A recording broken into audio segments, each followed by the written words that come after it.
Muy buenas noches, señoras y señores. Bienvenidos a otra edición del Péndulo por Unicanal. Les cuento a los cerristas que Cerro sigue ganando 1-0, esto para que se tranquilicen. Y por otra parte les comento que hoy tenemos tres temas. Uno, el de la deuda campesina. ¿Van a seguir o no las movilizaciones? ¿Hay posibilidades de acuerdo o no? Hoy están sentados frente a frente, cara a cara, para debatir Juan Carlos Baruja, ministro de Agricultura y Ganadería, y Luis Aguayo, uno de los principales dirigentes de los movimientos campesinos. El otro bloque vamos a hablar acerca del estacionamiento tarifado. En principio, una representante de Parsin y el asesor jurídico de la municipalidad habían aceptado estar acá para debatir, pero algo pasó en el transcurso del día que casualmente ambos decidieron suspender la invitación y estará con nosotros el concejal Julio Ullón.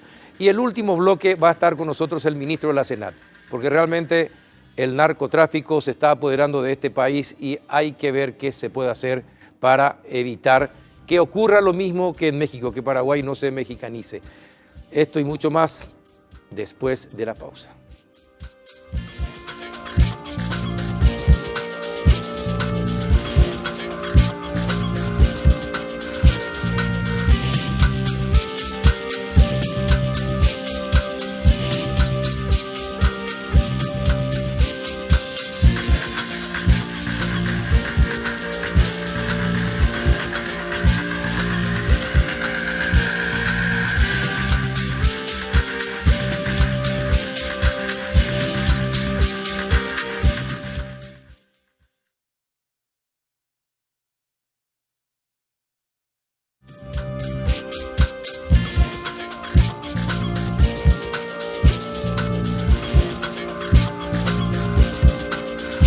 ¿Qué tal, ministro Juan Carlos Baruja? ¿Cómo está? Muy buenas noches, Carlos. Muy buenas noches para Luis, para toda la audiencia. Muchas gracias por la invitación. Don Luis Aguayo, ¿qué tal? ¿Cómo anda usted? Dispona, Carlos. Buenas noches, ministro, también a la teleaudiencia. Muy fortalecido. Exactamente, sí, ya tienen algo en común, ya tienen los dos entrevistados. Son cerristas y ambos están contentos porque se lo está ganando. Bueno, comenzamos bien. ¿Cómo se resuelve esta situación? ¿Ustedes van a pedir o no la condonación? ¿Van a seguir insistiendo con la condonación o no, don Luis? Luego, a partir del perfeccionamiento de trabajo y a convocatoria del presidente del Senado a las distintas comisiones, el Senado pegó a los equipos técnicos o perfeccionar más dos proyectos de ley, PPTI, Orero plantea, PPTI proyecto de ley, justamente para o ya pues idea lo mitad, o golpeamos, pues apuntar lo mitad tema de condonación. Entonces, hemos formulado proyecto de rehabilitación financiera. Veas en el proyecto de ley de cuál entrar y girado a comisiones en orden del día. Uno de los proyectos. Le cambiaron el nombre nomás, pero ¿es condonación? Ahora voy a resolver el problema con la deuda público baja privado de la agricultura familiar campesina. ¿Y el otro? El otro proyecto ya doy con Guasuy, la alergia a Guasuy de proyecto. La ley que declara en emergencia nacional en todo el territorio nacional para la reactivación productiva de la agricultura familiar campesina. Pero como componentes de que tomamos que entender el problema de la tierra, el problema de los asentamientos, regularización y legalización de los asentamientos. Y el otro problema es un plan de reactivación productiva, que es un plan de crédito. Pero con dos proyectos, con ambos apoyos componentes, apenas a FTI medida de auxilio, de socorro. ¿Cuándo resolvemos? Hay el problema. Pero el contenido ya auxiliar y socorrer, hay que tomar ya discutir el proyecto más de fondo, que es como había ahí elaborado, que es el plan del proyecto de la agricultura familiar campesina, o planteaje de una estructura agraria especializada, de seguro agrícola como herramienta justamente de riego ya institucionalizada a nivel de voy a jugar acá a la radio, todos los riegos, pues el factor climático invariante te digo. Bueno, perfecto. Quédate ahí, Luis. Quédate ahí. Ministro, usted me dijo en la radio que estaba en contra de estos dos proyectos. ¿Sigue estando en contra o hay alguna alternativa que pueda satisfacer los deseos de los dirigentes campesinos? Primeramente, Carlos, quiero aprovechar para expresar las condolencias de parte del gobierno a la familiar de Ángel Caruso, compañero de Luis, que tuvo un deceso esta tarde. Bueno, para avanzar en lo que me estás consultando, Carlos, acá hay un tema en donde estamos trancados. Las organizaciones campesinas plantean la condonación de su deuda, llámese con la figura del subsidio o el nombre que ellos lo quieran expresar, pero finalmente es condonación lo que ellos plantean. Y desde el gobierno nosotros planteamos la rehabilitación financiera y la rehabilitación productiva de nuestros compatriotas que están en esta situación. Nosotros hemos estado la semana pasada en el Congreso Nacional, primeramente conversando con los senadores y también con las organizaciones que están movilizados. El día martes volvimos a tener una reunión con la mesa directiva del Senado en donde se ha tomado la decisión de trabajar en forma conjunta los técnicos del Senado con nuestros técnicos. Y en la tarde hoy hemos presentado un proyecto de modificación de la ley 5527 de rehabilitación financiera que va a permitir que más productores pudieran ser beneficiados con la posibilidad de refinanciar sus deudas a 10 años de plazos, con 2 años de gracia, a tasas subsidiadas entre el 6 y el 8%, ya que se va a dar la posibilidad de una nueva apertura de que productores que tengan deuda hasta el 31 de diciembre del año 2016 puedan ser ¿Esta es la misma propuesta del año pasado? No, esta es una propuesta mejorada, enriquecida. ¿Por qué? Pero sigue la misma tendencia. Sigue la misma tendencia, pero lo hacemos más flexible para dar la posibilidad y adicionamos también que el productor que sea beneficiado pueda recibir subsidio, pero en equipamiento, en semilla, en insumos. Esa es la diferencia. Nosotros hacemos, de hecho, subsidio dentro del gobierno al Real Ministerio cuando entregamos tractores, entregamos semillas, pero lo que no estamos de acuerdo, Carlos, es con el subsidio en dinero para pagar cuenta, que finalmente es una condonación. Ahora, un momentito. Don Luis, ¿ustedes no aceptarían una rehabilitación a no ser que sea con dinero en mano, o podrían aceptar una rehabilitación que incluya semillas, equipos para el campo como tractores, cosechadoras, maquinarias, etcétera, etcétera? ¿Podrían aceptar o lo rechazan? No, primero es importante, claro, la miña de esa año en duda, cuando hay la plata ahora es poca. La plata nunca nos vimos ahí ahora es poca. La plata justamente es canalizada por los canales institucionales. En este caso, por ejemplo, ahora el proyecto de ley BGI. Oído ve la ley, señor promulgado, ve. Ahora lo entregan la lista al Ministerio de Agricultura, lo coordinadas en 10, lo constituyentes tienen equipo a viabilizar las herramientas adecuadas, renar, o de parte de los lados que tomar esa hacienda. O sea que en ningún momento la plata no es poca, ¿verdad? Uno. Pero ahora debemos darla igual que lo mismo. Media docena es igual a 6. Vaya, pues dice, la política del gobierno en materia de reestructuración de la deuda, o sea, refinanciamiento, es una política fracasada. No resolvéis el problema, ¿verdad? O monga cuadela la mitad cuenta y va y ve la mitad situación, porque es una pública. Pero yo quiero saber una cosa, Cuando ustedes hablan de condonación, ¿creen que con eso solucionan el problema o no? No, ni solucionamos el problema, pero esta de inmediata auxiliar de socorro y que tomamos. Y no es lo mismo que está haciendo el gobierno. Ustedes no toman como una medida auxiliar lo que proponen con maquinaria, semillas y compañía. No. ¿Y por qué? ¿Cuál es la diferencia, don Luis? La diferencia, ahora como puta yeta la cuenta la llevo pues huyeta, pe interés llevo capital para yeta, o cacua, estamos a la mitad ya en distintas situaciones, Carlos. Y aparte de Jacuera, apenas oía Jacuera y cartera, banco público. Ustedes lo que quieren es quedar 50, ustedes lo que quieren es quedar 50. La tuya, veo la cuenta, oí justamente, imaginan la propuesta inicial lo presentar, 65 mil millones en la cartera pública y 125 mil millones en la cartera privada. Apea tu niña por ver la situación. Entonces, ahí el problema solamente oía la cartera pecuera. Anga comparando el año pasado y iba a ir la situación. Le damos a idea. Oye, judicializarla a la mitad cuenta. Oye, muy en proceso de remate de su propiedad. Algunos de ellos ya liquidamos en carácter de estafa. Va la estafa. O vale la propiedad 60. 5 guaraníes, oye, liquidados. Los puta calle. Tiene estafa de la gran flauta. Hay banco público. Entonces, y grave la situación. No solamente la deuda no apenas es una parte, ¿no, Carlos? O para la Daicatuña y central, el problema de la tierra no es menor. El problema de la falta de recreación productiva. Pero vayamos por parte.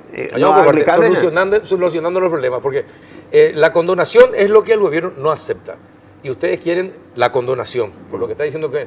Bueno, entonces, ¿cómo acercar las posiciones? A ver, ¿qué más puede ofrecer el gobierno para despertar el interés del sector campesino? Bueno, antes, Carlos, quiero aclarar que en este gobierno no hay ni un caso de remate de instituciones públicas, llámese Crédito Agrícola Habilitación y Banco Nacional de Fomento para ningún productor. Hay un caso, hay ninguno. No hay en este gobierno. ¿Seguro? Estoy seguro. Entonces, y si no es así, querría los datos de esa persona. Tenemos un caso que conocemos, pero fue en el gobierno anterior, un caso en el crédito agrícola, que es lo que siempre suelen mencionar, pero en este gobierno yo no tengo registro. Te reitero, Carlos, donde estamos trancados es en este punto de cómo abordamos la solución al problema de la deuda. Ellos plantean la condonación y nosotros del gobierno planteamos la rehabilitación financiera a través de una refinanciación, flexibilizando más la ley 5527, más una reactivación productiva. Hay dos, mañana en el Senado probablemente este tema se esté tratando. Hay proyectos que están planteados de parte de las organizaciones.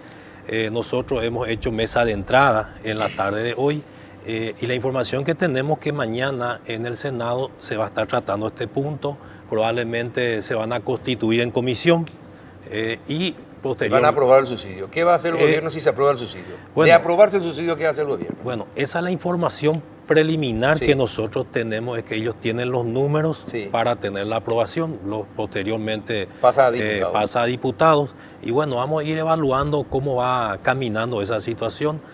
Nosotros, Carlos, lo que no queremos es que se generen hechos de violencia como consecuencia de estas movilizaciones. Vimos que el día de hoy el ambiente estuvo muy cargado.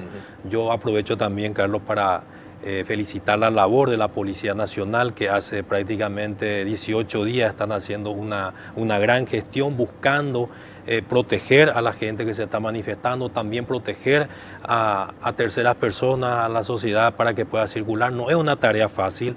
Y bueno, lo que menos queremos del gobierno es que esta situación se genere en conflicto. Tenemos experiencias muy recientes, en marzo, en donde se ha quemado el Congreso, entonces no podemos transitar por este tipo de camino. Entonces, la información preliminar es que esto mañana probablemente tenga media sanción del Senado.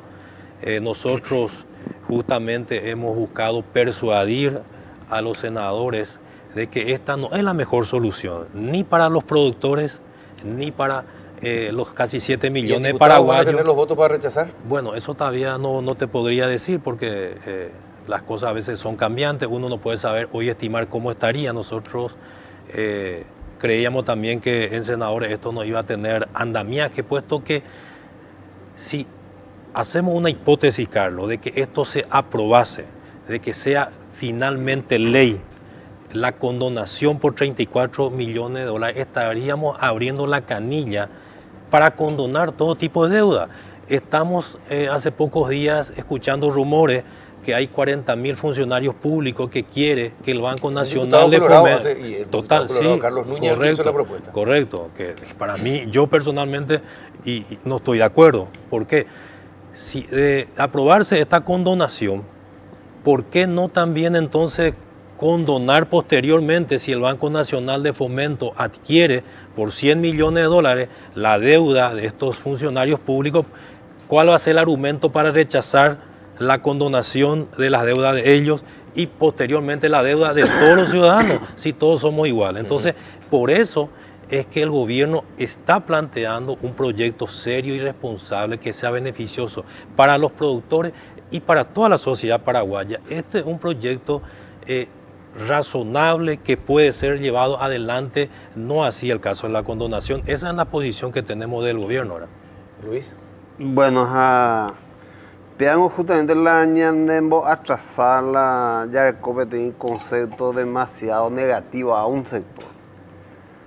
Porque el antecedente con el gobierno de Yareco es suficiente allá, 87 millones de dólares a los sectores de transporte.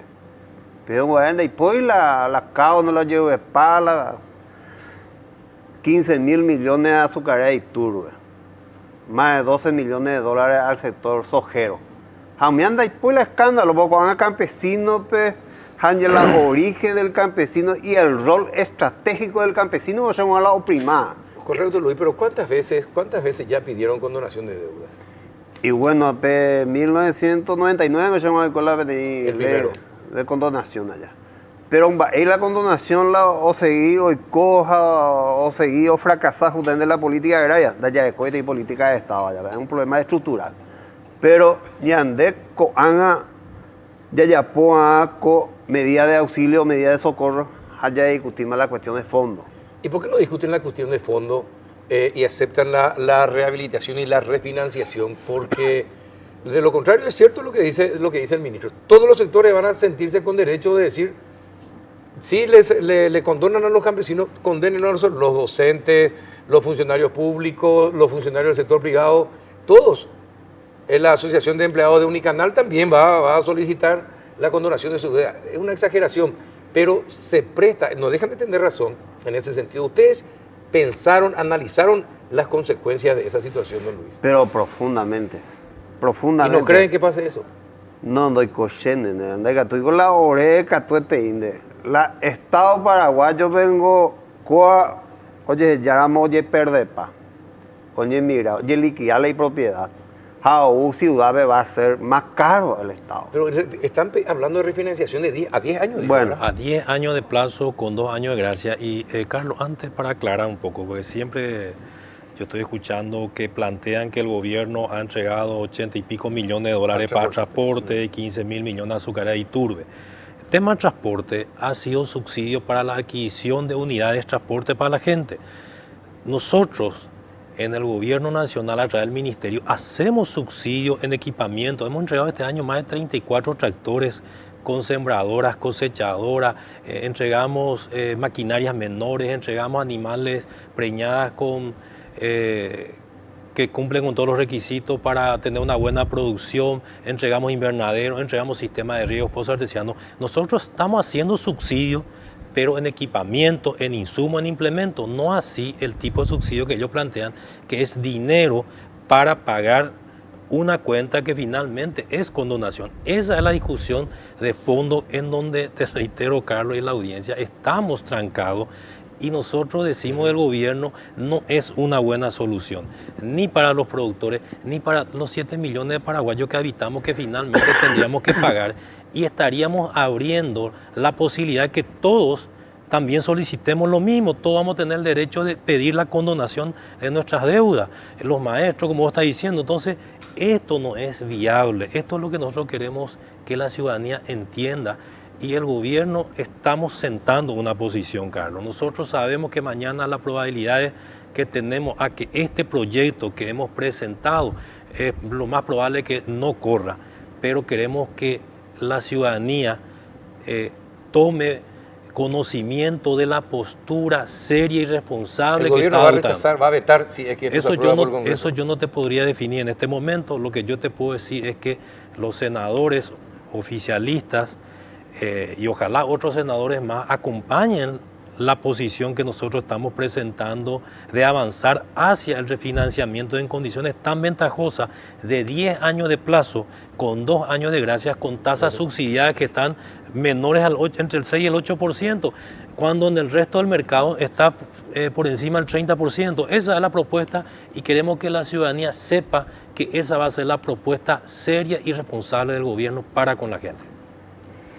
Luis, ustedes cuando Mabel Renfeld hace la entrevista, uno lo que están en la plaza, uno dirigente o la gente que está en la plaza, y resulta que uno lo que quiere es la condonación de la deuda que su padre prestó para que se haga una estación de servicio.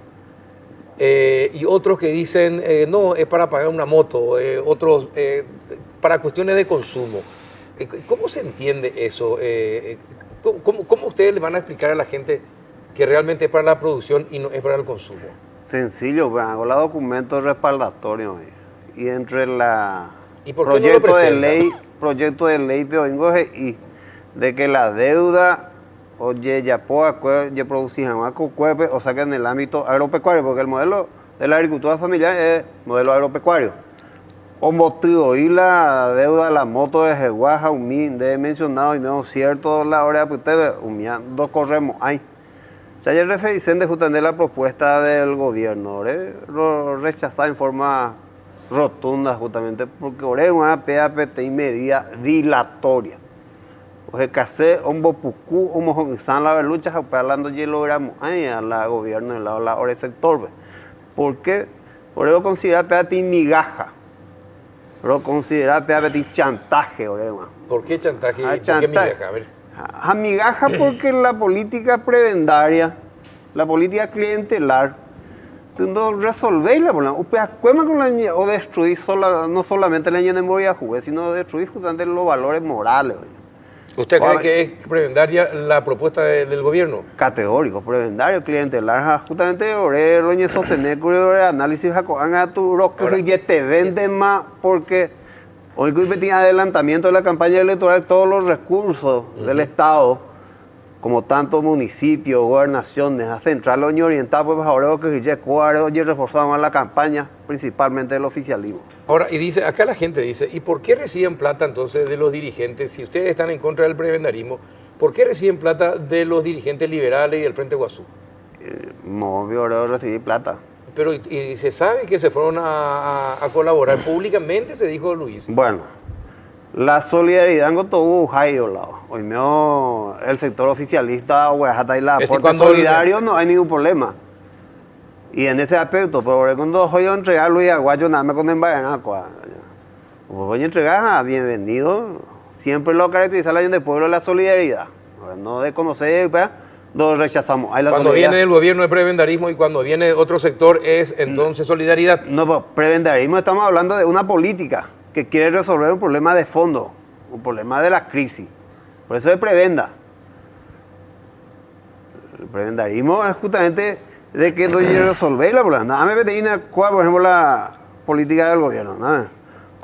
Aproximadamente según 13 millones de figuras lecheras. Acá Holanda vamos a vaca uso allá. La semana pasada pero entregamos Yaguara Teforo las 40 veces Yaguara. Carlos, yo creo que hay que hacer denuncias serias. Primeramente, Luis, si estuviera más informado, sabría que dentro del proyecto se llama PRODER, como máximo 11 millones es el beneficiado cada familia e incluye mucho más. Entonces yo querría pedirle a Luis que haga una denuncia por escrito y hagamos cursos si es así. Segundo, Carlos, yo tengo una contradicción acá con Luis cuando él dice la política clientelar prebendaria que lleva el gobierno y por otro lado ellos plantean un ministerio de la agricultura familiar. Entonces, si llevásemos adelante esa propuesta que ellos están haciendo, tendríamos más burocracia, más clientelismo, tendríamos un ministro de agricultura familiar, viceministro, directores, oficina, vehículos.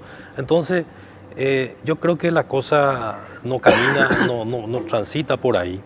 Reiteramos, Carlos, nosotros desde el gobierno creemos que la propuesta de la condonación va a ser tremendamente perjudicial para los mismos productores y para el resto de la ciudadanía y dejaríamos un precedente nefasto. Me permite, don Luis, yo creo que el sistema financiero va a reaccionar.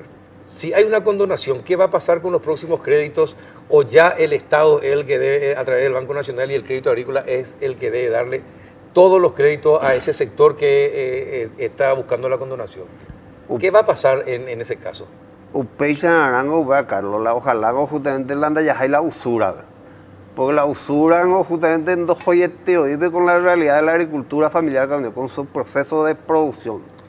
Imaginen la plata, ganar una plata, digo de Buacata de sistema de la agricultura familiar campesina. De ahí por ir las condiciones, Pepe, y burocracia, ven, oye, joya.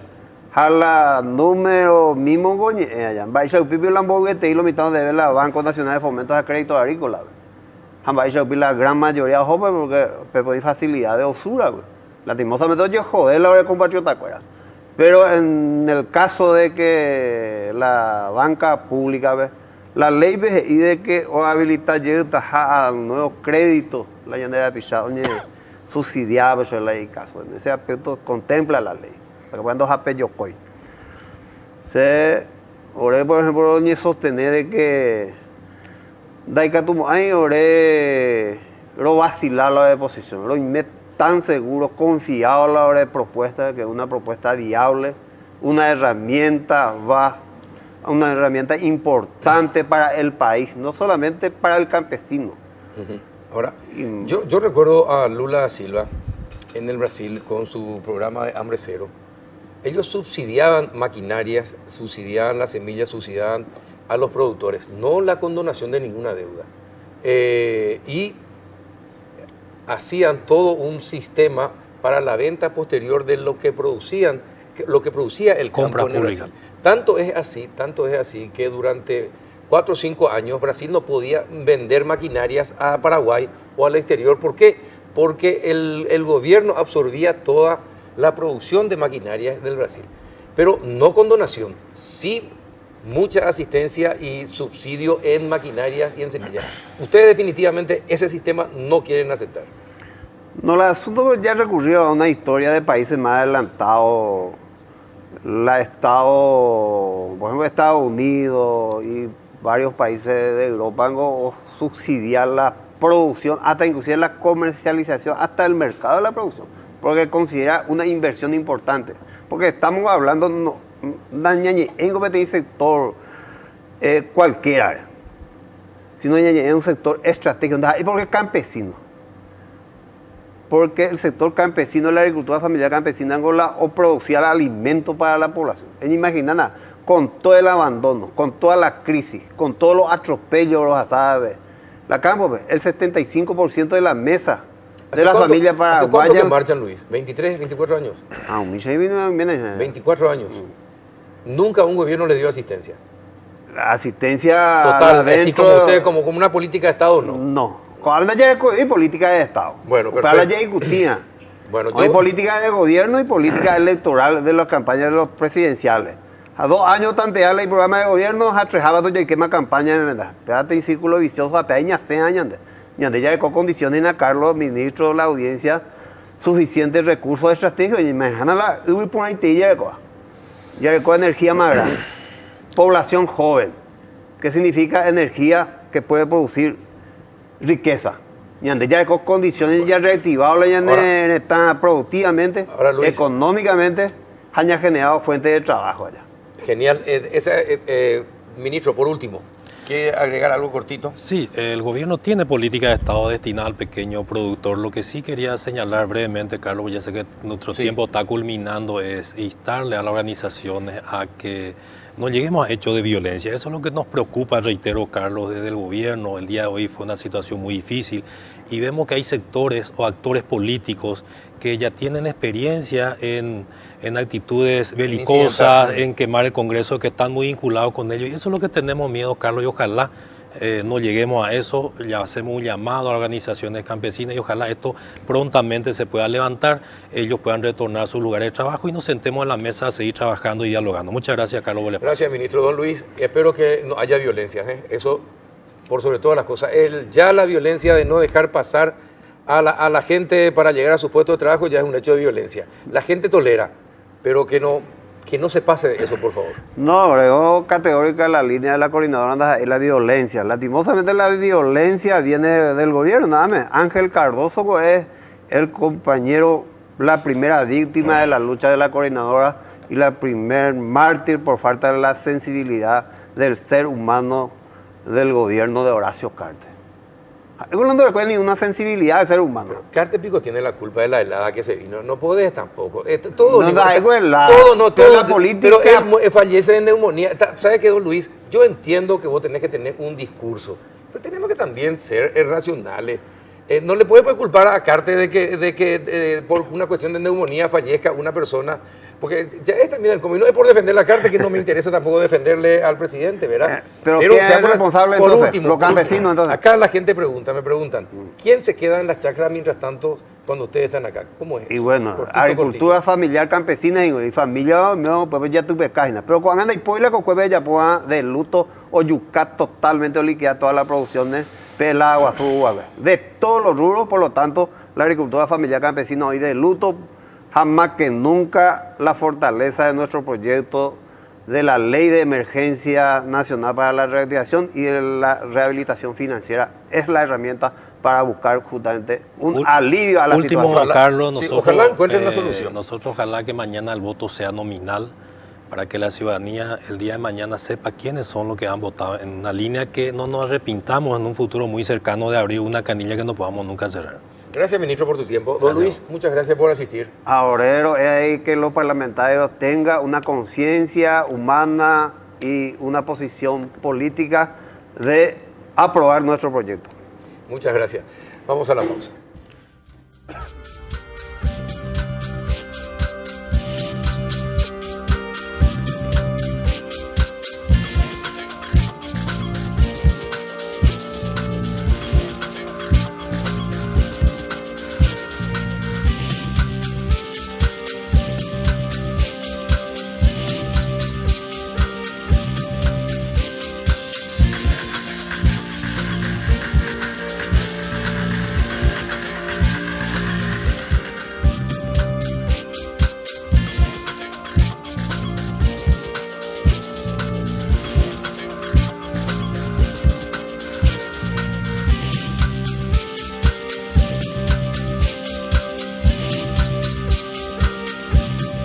Seguimos en otro bloque del péndulo y cada vez que entramos en otro bloque, Cerro mete más goles. Creo que está 3-0 ganando Cerro Porteño su partido contra el 4 ya. 4 me acaban de informar, 4 goles. Bien por Cerro Porteño que está clasificando para otra ronda de la Copa Sudamericana. ¿Qué tal, concejal Julio John? ¿Cómo anda? Sí, muy buenas noches, Carlos. Un placer estar acá contigo. ¿Qué va a pasar con el estacionamiento tarifado?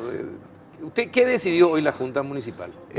Bueno, el intendente de Asunción, Mario Ferreiro, remitió a la Junta Municipal un mensaje en donde informaba de la ratificación de la Contraloría General de la República del dictamen, en donde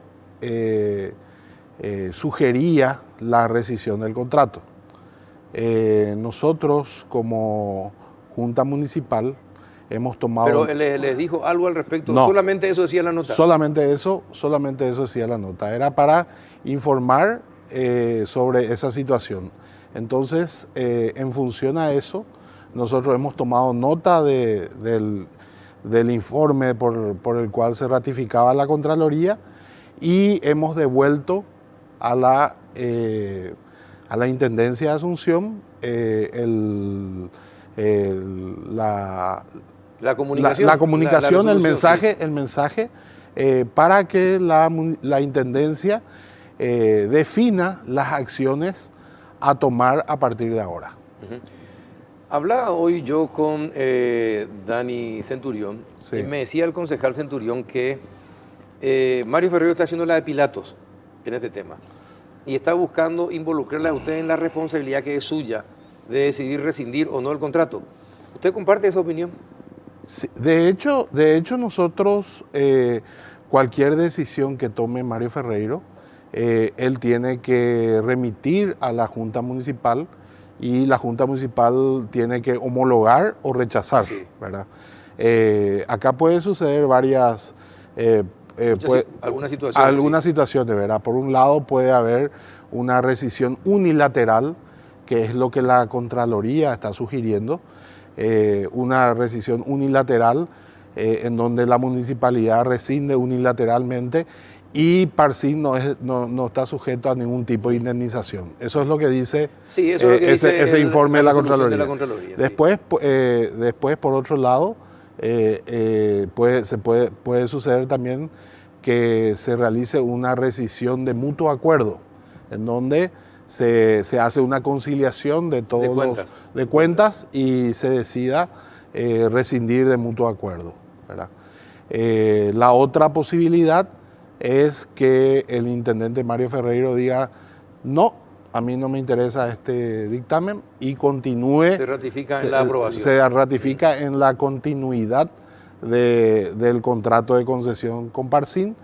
Y, es un contrato firmado el año pasado ya. Un contrato firmado el año pasado. Y la siguiente posibilidad es la de recurrir a la justicia ordinaria para impugnar el dictamen de la Contraloría. Tanto por parte de la Intendencia como por parte de Parsin. Se puede dar esa misma situación sobre ese tema de la Contraloría. Sí, se podría dar. Se podría dar. Ahora, ¿y qué pasa si hay una denuncia y pide resarcimiento Parsin? No, y justamente una demanda. Sí, o sea, una demanda. Una demanda. Sí, pero eso es en el caso de que se haga una rescisión unilateral. Ese es el caso de que haya una rescisión unilateral y bueno, y ahí se va a definir los estrados judiciales. Y los colorados, usted está en la disidencia, ¿no? Sí, en la disidencia. En la disidencia. Bueno, pues los colorados de la Junta, sí. Y la Junta en general, ¿cuál es la posición en mayoría? ¿Qué mayoría podría tener respecto de esto? Bueno, nosotros somos 11 colorados y estamos aliados con el Partido de la Juventud, que son dos integrantes de ese partido. Dentro de los 11 colorados han renunciado a la bancada colorada Orlando Fiorotto y Rosana Rolón. Son los dos colorados, o sea que realmente somos una bancada de 9 colorados que blindamos. ¿Están disidentes y oficialistas? Nosotros blindamos las cuestiones político-partidarias, las internas coloradas estamos blindando y tratamos lo posible de que eso no afecte el buen relacionamiento entre los concejales colorados. ¿En este tema no, en todos los temas. En todos los temas. Entonces mantenemos un bloque bastante homogéneo, bastante unido, ¿verdad? Bueno, en esta situación, la bancada colorada venía apoyando la ejecución del contrato de concesión, ¿verdad? A partir de estos dictámenes de la Contraloría, todavía no hemos tomado una decisión de acompañar o no la rescisión del contrato. Todo va a depender de lo que el intendente Mario Ferreiro remita en su momento a la Junta Municipal, porque ¿Hay un plazo para eso? No nos podemos anticipar a los hechos porque necesitamos tener todas las documentaciones a la vista para poder tomar una posición. Entonces yo no puedo adelantar una posición de mis colegas porque tenemos que tener toda la documentación a la vista. ¿Tiene asesor jurídico también? Sí, tiene asesor jurídico. ¿Quién es el asesor jurídico de la Junta Municipal? Y un abogado de apellido Artaza, y después cada comisión tiene su propio asesor jurídico. Pero en este caso, Artaza el que tiene que dictaminar para ustedes o no. No, es el ex concejal, no me está viniendo el nombre en este momento, pero es un abogado que fue concejal de Asunción del Partido Liberal, que no recuerdo en este momento su nombre, que es el asesor de la Comisión de Legislación. Ajá. ¿Y él es el que tiene que dictaminar? Él es el que tiene que dictaminar. Si la resolución de la Contraloría se ajusta o no a derecho. Sí, bueno, realmente... O la decisión de Mario Ferreiro se ajusta o no a derecho. Sí, la decisión de Mario Ferreiro se ajusta o no a derecho. Ajá. Exactamente. ¿Y ustedes no tienen todavía datos? ¿Ustedes no tienen... algún asesor jurídico no les dijo el planteamiento de la Contraloría es correcta o no? No. ¿No tienen tampoco esa...? Nosotros, por lo menos, yo te voy a hablar de mi posición, no de mis colegas, ¿verdad? Mi posición es que ese dictamen es tirado de los pelos, es aberrante. ¿El dictamen de la Contraloría? El dictamen de la Contraloría es aberrante, es tirado de los... por lo siguiente, ¿verdad? La Contraloría lo que cuestiona es que al firmar el contrato Mario Ferreiro, ¿verdad? La empresa tenía que haber presentado la póliza de fiel de cumplimiento de contrato, ¿verdad? Era Bueno, una exigencia de la licitación. Era una exigencia de la licitación. Dentro del pliego base y condiciones dice de que tiene que presentar a los 5 días de la firma del contrato. Pero en ese mismo párrafo, ¿verdad?, dice de que una vez que la Junta Municipal apruebe el contrato, este contrato tendrá validez. Si nos remitimos a la Carta Orgánica Municipal. Pero usted, a ver, ustedes avalarían, por ejemplo, un contrato sin que se haya respetado todas las bases y condiciones de la licitación. No. Hay un tema importante acá. La ley de la Carta Orgánica Municipal y la ley de concesiones, ambas leyes, ¿verdad?, que son las que nos rigen a nosotros en este caso, establece claramente que para que un contrato tenga validez, tiene que ser homologado por la Junta Municipal. Claro, pero tiene que cumplir con todas las bases y condiciones de la licitación. Sí. Para que sea aprobado, claro, tanto por el intendente como por la Junta Municipal. Claro. Si en uno de los ítems no se cumple, ¿cómo es que se puede firmar un contrato? No, es que el proceso es lo que hay que explicar, ¿verdad? Ajá. El proceso es el siguiente, ¿verdad?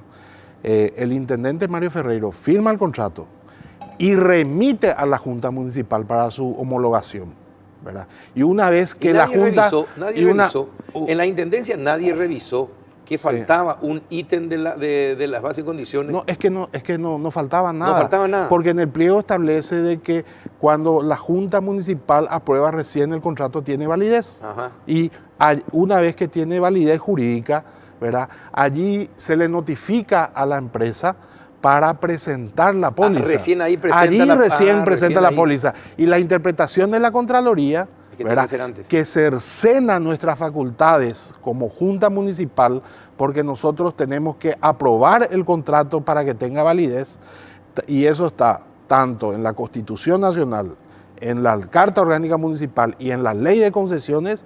Ellos hicieron caso omiso a eso e interpretan de que la póliza tiene que ser presentada antes que el contrato sea aprobado por la Junta Municipal, cosa totalmente tirada de los pelos, ¿verdad? Entonces... y la Junta Municipal, después de firmar Mario Ferreiro, también aprobó, homologó. Claro, pero te comento, desde la Carta Orgánica que se elaboró en el 86, así se viene actuando.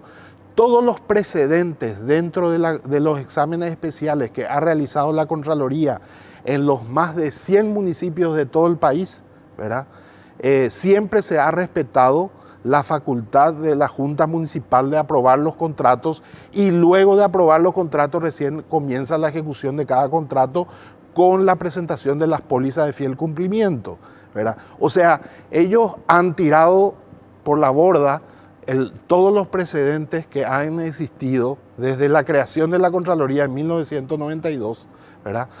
Con la nueva Constitución, han tirado por la borda todos los precedentes y han dictaminado por primera vez de que un contrato puede ser ejecutado antes que la Junta Municipal apruebe, homologue ese contrato. O sea, han hecho eso. Dígame una cosa, pero en la bancada no todos piensan así. No todos piensan así. Esa es por eso te digo, es mi postura personal. Correcto, es mi postura personal, ¿verdad? No, correcto, sí, pero me llama la atención como ustedes tenían una actuación muy homogénea. Y tenemos una actuación ¿verdad? Homogénea. Nosotros debatimos en la bancada y finalmente tomamos... ¿Y la mayoría está de acuerdo con usted o la mayoría de la bancada está de acuerdo con la posición de Centurión? No, es que la posición de Centurión no se contrapone tampoco a la mía, porque él ha venido aprobando, en la época de Arnaldo, aprobó el pliego base y condiciones, porque yo no estaba en la época de Arnaldo, él aprobó el pliego, aprobó la adjudicación y no se contrapone mi posición a la de él. Lo que él cuestiona fuertemente es la posición de Mario Ferreiro en la ejecución de este contrato. Eso es lo que él cuestiona fuertemente y yo también cuestiono eso, ¿verdad? ¿Qué le cuestiona a usted? Y que se quiera lavar las manos con respecto a este tema, ¿verdad? O sea, él... es decir, de aceptar la resolución de la Contraloría, ¿ustedes le cuestionan que él termine aceptando la decisión de la Contraloría? No, que nos remita a nosotros para que nosotros tomemos la decisión, siendo que el intendente es el que tiene que tomar la decisión, ¿verdad? Nosotros vamos a esperar a ver qué decisión toma el intendente al respecto, ¿verdad? ¿Cuántos días tiene? ¿Hay algún plazo que establece la ley para este tipo de situaciones? No porque el contrato está suspendido. El contrato está suspendido hasta el 31 de julio, ¿verdad? Y hasta el lunes. Hasta el lunes, y ahora el intendente, entre el jueves o el viernes, tiene que decidir. Tiene que tomar una decisión. Tiene que tomar una decisión para o prorrogar la suspensión o hacer una notificación en donde rescinde el contrato o buscar una solución al respecto. Uh-huh. Y la tendencia, ustedes que están todos los días reunidos y hablando, charlando, aunque sea comunicándose por teléfono, ¿la tendencia es aceptar la decisión del intendente o no? Cualquiera sea. No te puedo decir cuál va a ser la decisión del intendente porque él ha dicho... Es decir, teniendo en cuenta públicamente lo que dijo, parece que va a aceptar, que va a aceptar la decisión de la sugerencia de la Contraloría. La sugerencia de la Contraloría, pareciera. ¿Y ustedes pueden rechazar esa...? Yo veo muy difícil que se rechace, ¿verdad? Eso seguramente va a ser objeto de un análisis por parte de nuestra bancada en su momento, pero si eso sucede, vamos... Los directivos de Partín ya anunciaron que van a esperar hasta el lunes. Sí. Y que si aceptan la sugerencia de la Contraloría, van a demandar a la municipalidad. Ya dijeron claramente que van a demandar. ¿Y qué va a hacer tanto la Junta como la Intendencia? ¿Qué deben hacer? ¿Qué pueden hacer en esos casos? Y bueno, y eso justamente es lo que el intendente tiene que definir. Si va a rescindir y se va a someter a una demanda, o va a continuar el contrato, o va a recurrir el dictamen de la Contraloría. Yo te puedo decir lo que yo pienso, ¿verdad? Yo creo que el intendente debe recurrir a la justicia, ¿verdad? Y debe anular ese dictamen, principalmente porque él tiene que velar por el patrimonio municipal y no puede por un lado aceptar un dictamen totalmente ilegal traído de los pelos, ¿verdad? Que cercena las facultades de la Junta Municipal para la aprobación de contratos y claramente hay posibilidades de perder esa demanda. Entonces, anteponiendo la preservación del patrimonio municipal, él debería buscar la anulación de ese dictamen. En el caso que perdamos la anulación de ese dictamen, entonces tenemos mucho más opciones de ganar cualquier tipo de demanda que Parcín nos realice. Es decir, en cualquier circunstancia, el que va a asumir la responsabilidad de todo va a ser Ferrero, no la Junta. No, la Junta siempre, al homologar cualquier tipo de decisión, también forma parte de la decisión. Forma parte de la decisión, ¿verdad? O sea que en ese sentido, la Junta también es corresponsable. Que políticamente otra va a ser la situación. Es corresponsable. A usted políticamente no le va a afectar tanto como a Ferreiro. Sí. Algunos dicen eso, ¿verdad? Pero yo particularmente creo que he actuado, en todo momento he actuado conforme a lo que demanda la ley y no tengo absolutamente ningún temor en las decisiones que he tomado. ¿Usted no habló con Ferreiro? Sí, hablamos. ¿Y que va a analizar? Va a analizar otra vez. O sea, está analizando qué decisión va a tomar, ¿verdad? Está analizando, me dijo. Y bueno, y es que las circunstancias cambian, ¿no? Y también sus decisiones cambian. Sí, porque primero se había plantado que sí, que va a aceptar, ahora ya va a analizar. Sí, él estaba esperando porque la conversación que tuvimos con él fue esperando la decisión de la Junta para ver qué medidas iba a tomar.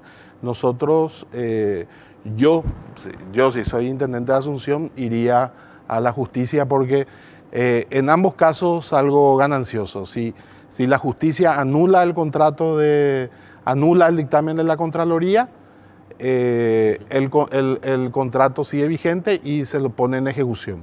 Y si la justicia no anula, le da la razón a la Contraloría, entonces rescindo el contrato y Parsi no va a tener posibilidades de demandar porque ya existe una sentencia judicial por la cual a nosotros nos protege y sobre todo, o sea, a nosotros como patrimonio municipal de hablo, o sea, a los bienes municipales, a cualquier tipo de demanda que ocurra, estaríamos ya blindados por una sentencia judicial y no por un dictamen de la Contraloría. Sí, Ferreiro siempre espera que otros decidan, dice la gente en algunos comentarios. Bueno, concejal, muchísimas gracias por la explicación. Ahora quedó más claro, creo que la gente va a entender mucho mejor lo que está pasando y las decisiones que se den. Pero esto no debe pasar el 31 de julio. Sí, bueno, el intendente puede prorrogar la suspensión, también. ¿También? También puede prorrogar la suspensión. Mañana o pasado puede prorrogar 1 mes, 2 meses, 6 meses, ¿verdad? Puede prorrogar el contrato y la ley le faculta a suspender un contrato. Y bueno, y vamos a ver qué decisión toma Parsi, sí, porque tampoco ellos pueden estar esperando eternamente lo que pasa. Así mismo. Bueno, gracias, concejal, por su presencia en el péndulo. Muchas gracias. No, a vos. A la vuelta de la pausa con el ministro de la Senat, el coronel Hugo Vera. Vamos a hablar acerca de lo que pasó en Pedro Juan Caballero. 4 fallecidos y 10 heridos. ¿Qué pasa? ¿Están los narcos tomando Paraguay? A la vuelta de la pausa.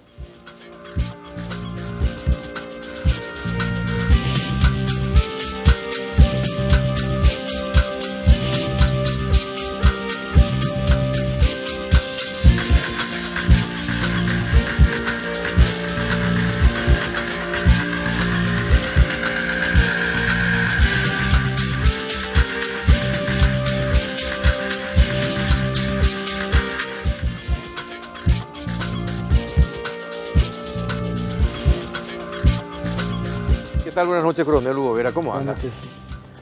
Muchas gracias por la invitación. No, gracias a usted por acudir. Estábamos hablando en la pausa acerca del peligroso trabajo que asume y asumió el coronel Hugo Vera. ¿Vive tranquilo? Y vivo tranquilo. Dentro de las circunstancias que me toca vivir tranquilo. ¿Y su familia? Y también. ¿También? También. Están... De hecho que este nombramiento, esta responsabilidad cambió el curso de nuestras vidas. Sí, me imagino. Definitivamente. Estamos sobrepasados en muchas situaciones.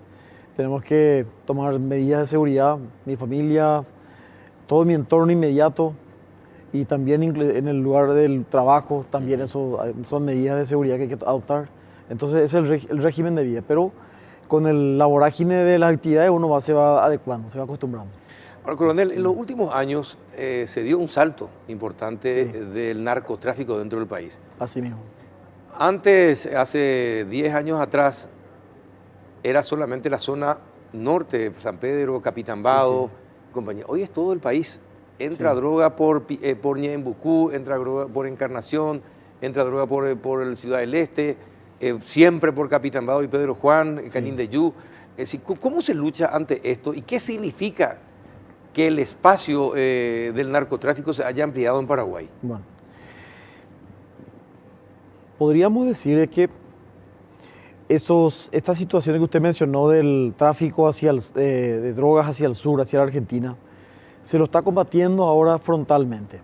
Si en tiempos anteriores se tenían casos aislados, hoy por hoy se tiene un monitoreo sobre el modus operandi que están utilizando estas bandas criminales. Al tener el modus operandi o al tener los lugares de paso, entonces se están ejerciendo mejores controles de vigilancia. No son lo suficiente, definitivamente no son lo suficiente, pero sí estamos entendiendo mejor cuál es la temática del narcotráfico hacia la Argentina, que tiene una caracterización totalmente diferente de lo que es hacia el Brasil, ¿verdad? El Brasil tenemos frontera seca, tenemos cerca de 350 o 400 kilómetros de frontera seca que facilita enormemente el paso. Es imposible cubrir. Los últimos montes, las últimas reservas forestales del país están ubicadas en la zona noreste. Entonces eso facilita el cultivo, facilita el alijo, facilita el procesamiento, el empaquetamiento y ya pasando la frontera. No así con la Argentina, donde tiene que desplazarse de esos centros de producción, tiene que desplazarse hasta el río Paraná. Básicamente estamos hablando de 500, 600 kilómetros para cruzar el río Paraná o para ser contaminado a través de los buques. Esos son los modus operandi que estamos constatando hoy por hoy. Entonces, eso exige tener mayor capacidad de inteligencia. Cuando hablamos de Brasil, estamos hablando de plantaciones, campamentos y posible producción ya empaquetado. Sí. Cuando hablamos de la Argentina, tenemos que hablar de incautación de organizaciones criminales que están contaminando los buques o que están acercando grandes cantidades de marihuana a ribera del río. Ahora, pero coronel, a ver, lo que usted está diciendo desnuda una realidad. Sí. Esta gente tiene una fuerte protección porque transportar 600 kilómetros para sacarlo por el sur del país requiere de mucha De protección. mucha protección, así mismo. ¿Y hasta qué punto está inficionado el sistema de seguridad del Estado paraguayo entonces en todo esto, coronel? Bueno, si vamos a hablar de distancias recorridas, entonces podemos concluir de que el sistema de seguridad muchas veces está muy comprometido, ¿verdad? Exacto. Está comprometido. Y cuando hablamos de, cuando los países vecinos nos reclaman, Sí, después ellos también dejan Claro, pasar. y claro, estamos hablando de complicidad también del otro lado. Estamos hablando de responsabilidad compartida. Así mismo. Tuvo que recorrer esa droga 1.500 kilómetros para llegar a São Paulo o Río de Janeiro o recorrer 1.200 para llegar al área de Buenos Aires. Entonces ahí tenemos que hablar de responsabilidades compartidas. Entonces este enfoque es interesante cuando los estados asumen el principio de la responsabilidad compartida, de que como que nosotros somos, ofertamos y ellos consumen, entonces allí podemos establecer estrategias conjuntas y allí realmente los límites políticos desaparecen. ¿Por qué? Porque hay una acción estratégica conjunta. Es que el Estado está en peligro. El Estado está en peligro. El concepto del Estado está en peligro. ¿Por Sí. qué? Porque está infiltrado por el narcotráfico y por lo que conlleva el narcotráfico. El narcotráfico conlleva mucho dinero expectante, violencia, una violencia hasta demencial, Sí, hoy por hoy nunca visto en los últimos tiempos en nuestro país. Entonces todos esos elementos están afectando a la integridad del Estado. Eso es lo que está aconteciendo hoy por hoy. En el este está ocurriendo un fenómeno en la cual las grandes organizaciones criminales como el PCC o el Comando Vermelo, están apareciendo otros grupos que son originarios de Santa Catarina, más del Río Grande do Sur, Caradoval, algo así le llaman, una organización que son grupos criminales del Brasil que están... ¿Por qué migran? Migran porque son como... estas organizaciones criminales son como unas amebas, van ocupando espacios de poder. Donde encontraron un vacío, entonces van ocupando. Eso se dio notoriamente el año pasado en la zona noreste, donde la muerte de Después de Rafat. la muerte de este empresario de frontera iba a Rafat, desatar nomás una guerra. Iba a desatar una guerra, y esa guerra cobra sus víctimas de tanto en tanto. Y hasta ahora. Hasta ahora. El hecho ese luctuoso que ocurrió en la discoteca, por ejemplo, es un caso que tuvieron muchos daños colaterales, vamos a llamarlo así en términos bélicos, eran daños colaterales, pero el blanco eran 2 o 3 personas. Falleció el guardia, pero no el principal. Y claro, por ejemplo. Entonces ese tipo de cosas está ocurriendo. Nos estamos constatando de que están incursionando hasta en el área de cultivo. O sea, no solamente están recibiendo ya la droga en territorio brasileño de los intermediarios, sino que ya están transponiendo las fronteras y se están ocupando del cultivo y del procesamiento. Eso significa que se están apropiando de territorio paraguayo. Se están apropiando. Están comprando tierras están comprando, del lado sí. paraguayo. Están comprando tierras o están explotando ya desde el proceso inicial el cultivo de la marihuana. Tal es así que está apareciendo esta variedad que le llaman la marihuana marroquí, ¿verdad? Que es una sintetización de la marihuana para venderlo porque tiene menor peso, tiene menor exposición y es mucho más transportable y más caro. El efecto del THC también es mucho más concentrado. Entonces, eso también está ocurriendo.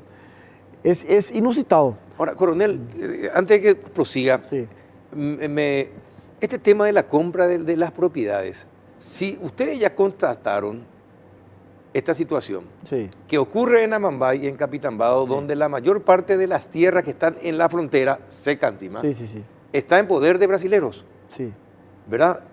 Si esto está sucediendo también en el noreste, Canindeyú y llegando ya a Ciudad del Este también, ¿cómo es posible que el Estado paraguayo no se proteja tomando algunas determinaciones dentro de la franja de seguridad del territorio para evitar que esas tierras sean adquiridas por brasileros? Bueno, esa está la ley de seguridad fronteriza.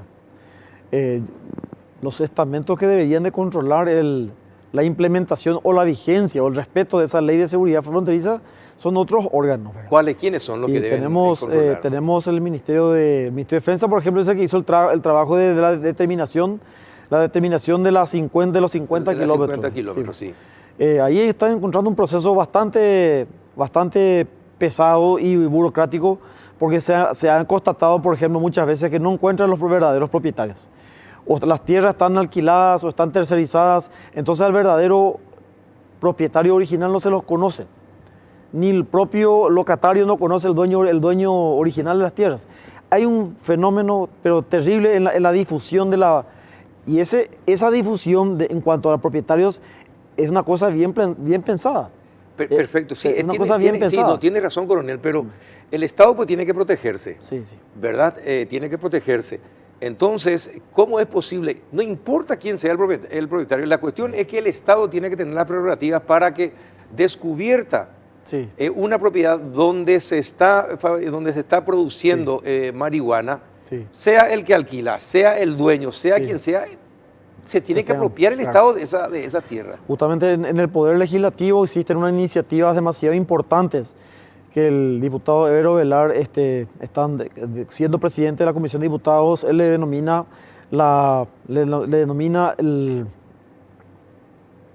el trípode legislativo.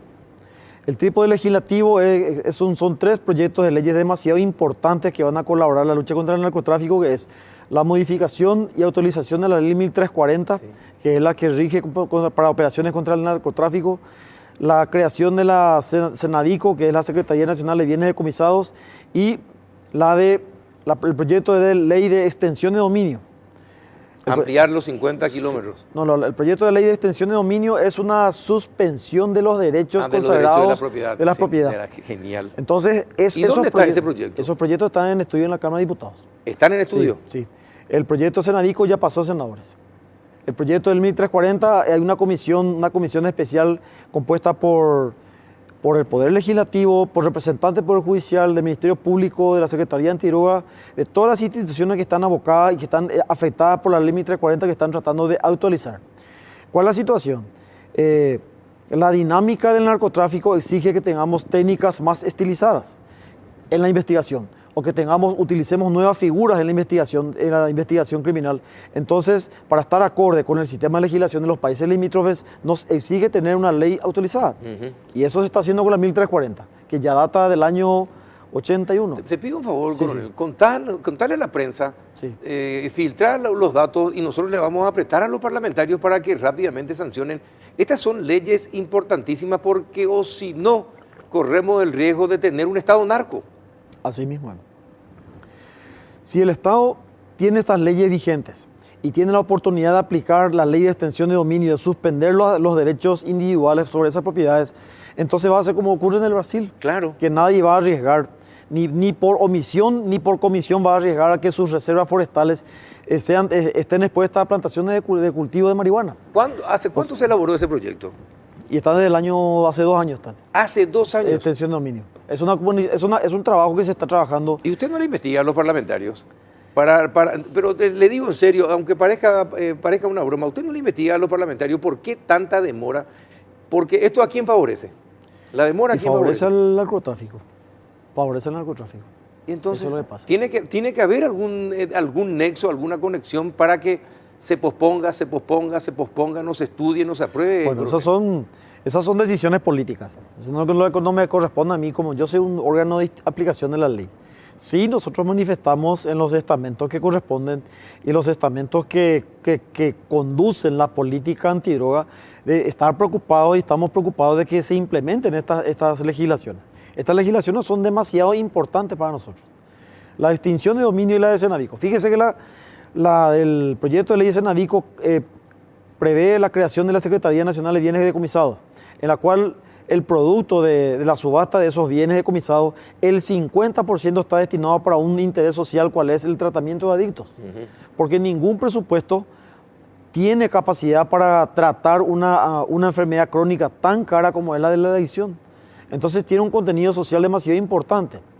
otro porcentaje va a estar destinado para el funcionamiento de la propia Secretaría y el resto sería unos 25 a 30% para las instituciones que están trabajando en la lucha contra el narcotráfico, como también el Ministerio Público y el Poder Judicial.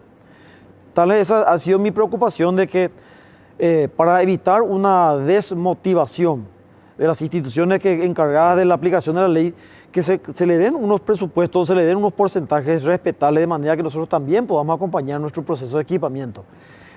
Cuando que el narcotráfico está avanzando a pasos agigantados, nosotros no podemos estar sujetos a un presupuesto rígido que responde a una necesidad del Estado para poder socavar. Con 10 millones, imagínense, nosotros con 10 millones de dólares estamos provocando un daño al narcotráfico, un lucro cesante en lo que va del gobierno de Cartes, del señor presidente Cartes, cerca de 670 millones de dólares. 670 millones de dólares se le ha provocado. En decomiso. Sí, en decomiso y en lucro cesante. En lucro cesante, claro. En lucro cesante.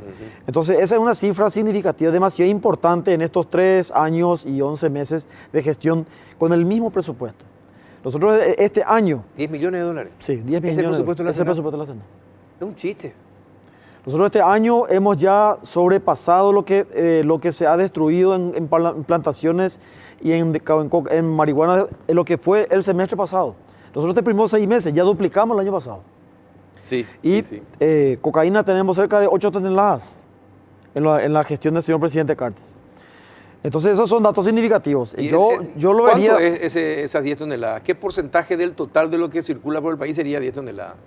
Y se estima normalmente de que los decomisos no están no más del 15 al 20% de lo que se puede... De lo que se puede, de lo Claro, que circula. De lo que circula. De lo- Y fíjese, pero es una cifra demasiado importante. Totalmente. Yo lo veo, yo no quiero hacer una comparación insidiosa. Yo quisiera resaltar que cada centavo de dólar que se nos da está bien siendo utilizado. Mire, que cada centavo de dólar está bien utilizado. ¿Sabe lo que me preocupa? Sí. La prioridad. La prioridad de la clase política me preocupa, coronel. Cuando usted cuenta estas verdades me preocupa. 10 millones de dólares el presupuesto de la Senat. ¿Sabe cuánto era el presupuesto de la CEPRELAT? 5 millones. Así es. 5 millones.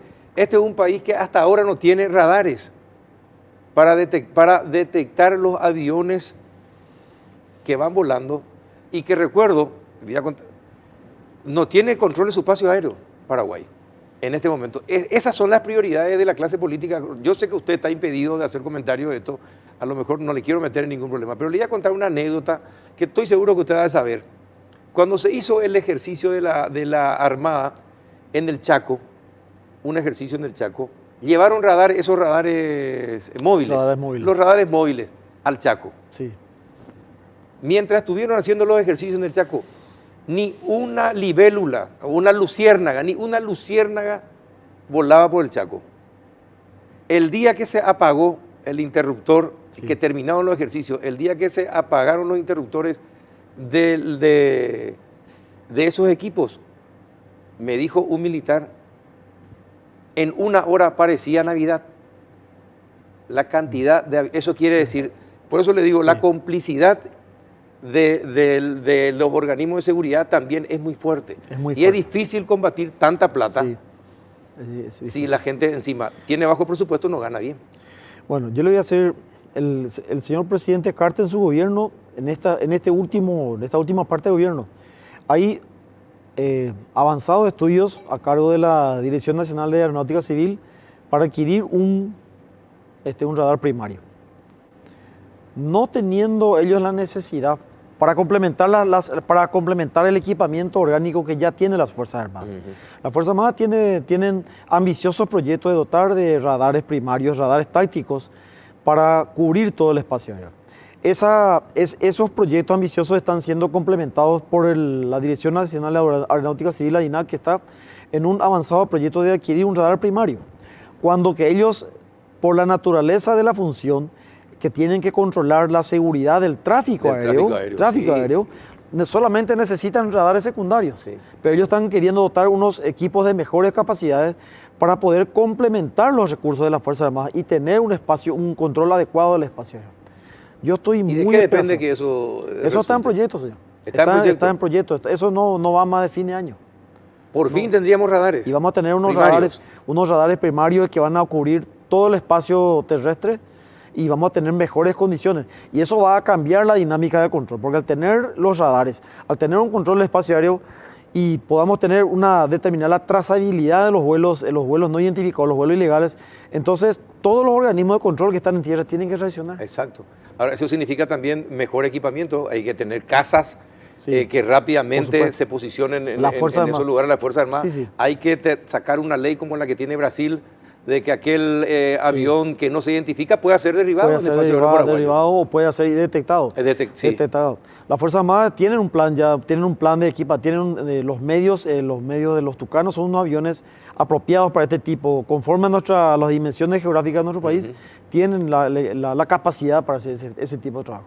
De hecho ya lo están haciendo, están practicando, ya tienen un sistema de respuesta rápida, ¿verdad? Por decreto se ha conformado la unidad de la Prefectura Aérea. Y la Prefectura Aérea es una unidad nueva dentro del comando de las Fuerzas Armadas, del comando de la Fuerza Aérea, que es el responsable de la seguridad del espacio aéreo.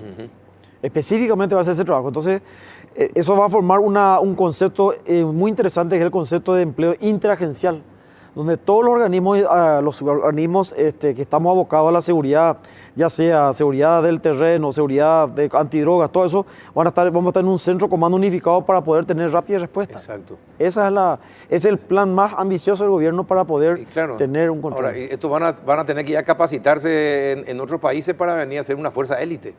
Así mismo es. Yo tengo muchas esperanzas de que eso se va a concretar en la gestión de este gobierno. Sí. Ojalá se concrete, porque hace falta, Sí.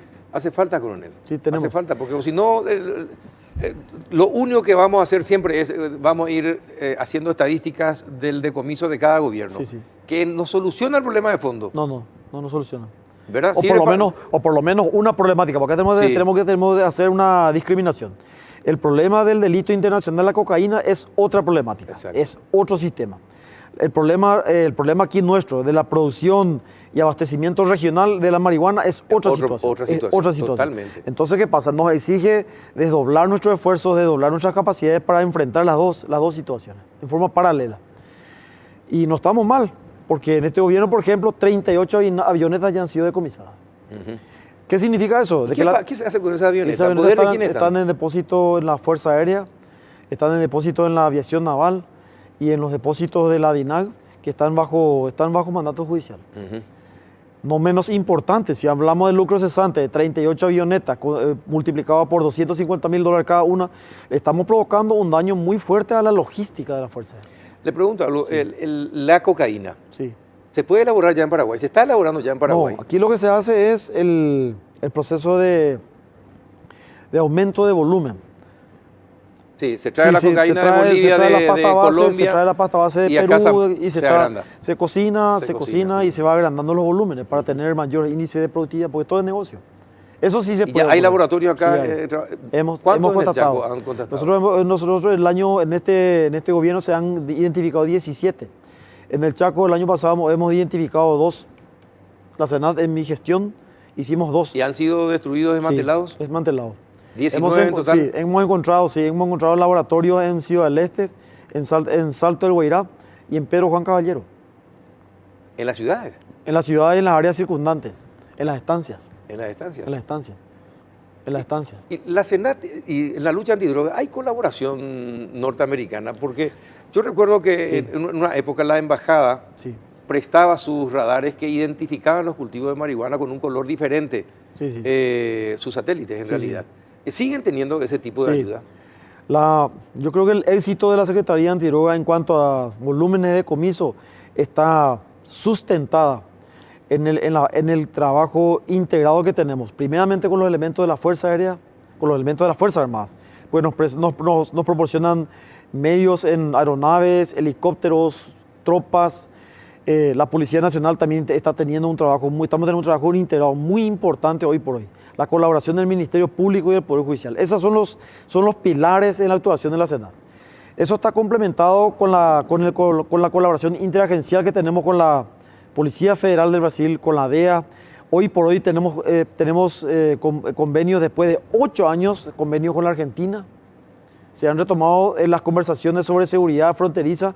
Entonces tenemos convenios y operaciones conjuntas con la Gendarmería Nacional, con la Prefectura, con la PDI de Chile, Entonces, estamos formando un entramado de intercambio de información Qué genial. multinacional. Qué Esa es la genial. única forma. La última pregunta, coronel. LPP Sí. tiene relación con el narcotráfico porque un experto, un investigador estuvo hace poco tiempo acá y hizo una ponencia en un congreso realizado acá en nuestro país acerca de que ellos constataron, según las investigaciones, que son territorios diferentes y no trabajan de la misma manera. Así mismo. ¿Es así? Así mismo. ¿No tiene relación con...? No hay una relación orgánica todavía de dependencia o de integración de sus esfuerzos e intereses. Por más que están habitando en la misma zona, no hay No hay. No hay. ¿Y cómo se lo combate? Bueno, el EPP es un fenómeno. El EPP tiene varios niveles de actuación. Y no solamente están en el campo. Sí, ya está. Eso es lo visible. Están los niveles subterráneos porque responde al mismo prototipo de la fuerza de guerra de guerrilla. Entonces ellos también tienen unos intereses subterráneos que pueden estar alojados en la ciudad, pueden estar en los pueblos. Tienen un brazo que da un sustento, que le dan una suerte de legitimación. Entonces, Un brazo político. Un brazo político. Entonces eso también hay que destacarlo.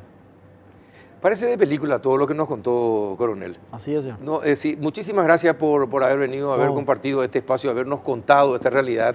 Y ojalá que la clase política empiece a considerar como una prioridad nacional la lucha contra las drogas, porque 10 millones de dólares es un chiste para la CEPRELAT, 5 millones de dólares para la CEPRELAT, otro chiste. Gracias, coronel. Bueno, muchísimas gracias a usted. Y a ustedes por compartir este espacio de sus casas. Hasta el próximo miércoles.